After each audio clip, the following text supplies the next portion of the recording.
Welcome back. Maybe you haven't noticed it, or maybe you've seen it but didn't really think much about it, but dozens of new websites have popped up that seem to be local news sites across the state of Michigan. It's Michigan in particular, but they've got names like the Lansing Sun, the Thumb Reporter. What are they? What's going on here? Well, we're joined right now by Matt Grossman, who's the director of the Institute for Public Policy and Social Research at Michigan State University, and Matt is joining us by Skype. Matt, this is really interesting to look at these sites. They all kind of look like small-town local newspaper sites, but there's more to it than that, isn't there?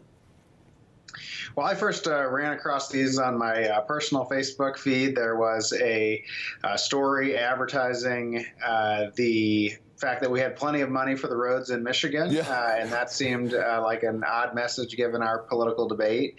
And it was from something called the Lansing Sun, so I clicked on it to find out who they were and what this source was about. And it turned out to be mostly conservative opinion journalism with a few things added, like local government press releases, to make it look a little more localized. But there was, 37, I think, different outlets across Michigan, which all had this very similar content.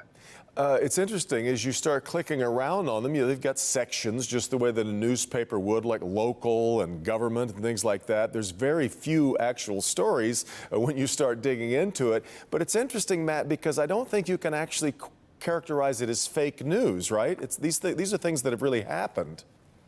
That's right. There weren't any conspiracy theories. There weren't any explicitly false information. There was a lot of data based on things like state spending patterns. So it wasn't false information. It was just clearly from a conservative perspective. It would, for example, quote the Mackinac Center as the main source, or quote only Republican legislators in a story.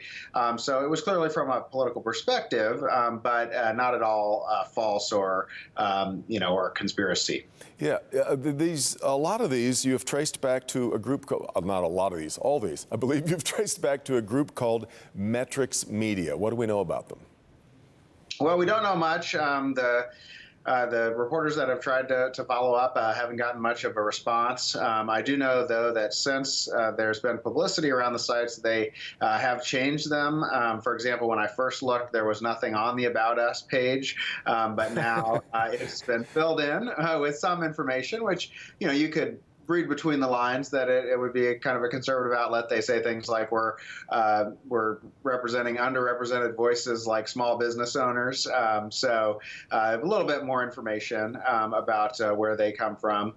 There's also, you can also see who wrote individual stories. And so I was able to find a couple of the writers. None of them, at least the ones that I clicked on, were in Michigan. So they seem to be coming from out of state, but had written for other conservative publications. Well, that's why all of this looks to me to be so savvy. If you were to start the Matt Grossman report, it would look very much like, I guess, your opinion or your collation of the day's news. But the Lansing Sun, for example, looks like a legitimate news source if you're somebody in Traverse City, maybe, reading what's going on. Well, and especially in an era in which there's there's less local news reporting overall. So even on the actual local newspaper site, there's a lot of national stories and a lot of content that's kind of created automatically about sports and weather. And so it may be harder for people to tell the difference now between a local news outlet and one from a national political perspective. Well, we know that in the last round of back in 2016, Michigan was among the most when it came to the most impressions that we saw from phony news and all kinds of planted stories that we saw, this particularly with the influence of, I guess I'll go back to Russian bots and everything that was trying to influence the 2016 election. As we try to create more sophisticated, savvy thinking voters in Michigan, what would your advice be as you try and wade your way through the stuff that is, again, not completely fake, but not exactly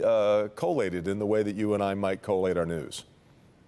Yeah, in addition to that, foreign interference, we also just have the rise of ideological media on Facebook. Sure. including a lot of conservative sites that had kind of generic names, independent journalism review, things like that. And so it may not be that you need to kind of have a local name to succeed in advertising stories on Facebook, but they seem to have gone to a pretty big extent to try to make it look like a national, or a local news outlet. In terms of what consumers can do, obviously you want to check the story itself to see if they're quoting sources only from one side or the other in a political context. You can look at the author. What else have they written? Are they local? Do they come from a particular perspective? You can also just keep in mind that a lot of people say, I got this news on Facebook or on the internet. You have to look to what the actual initial source of that information is, rather than just kind of relying on your social media feed to filter that for you. Well, and I'm going to believe that awareness that this is out there is going to be pretty helpful too. And thanks for bringing it to a lot of people's attention. Matt, very good to talk to you. Thanks for being here. Thank you. You bet. We'll wrap things up on Flashpoint right after this.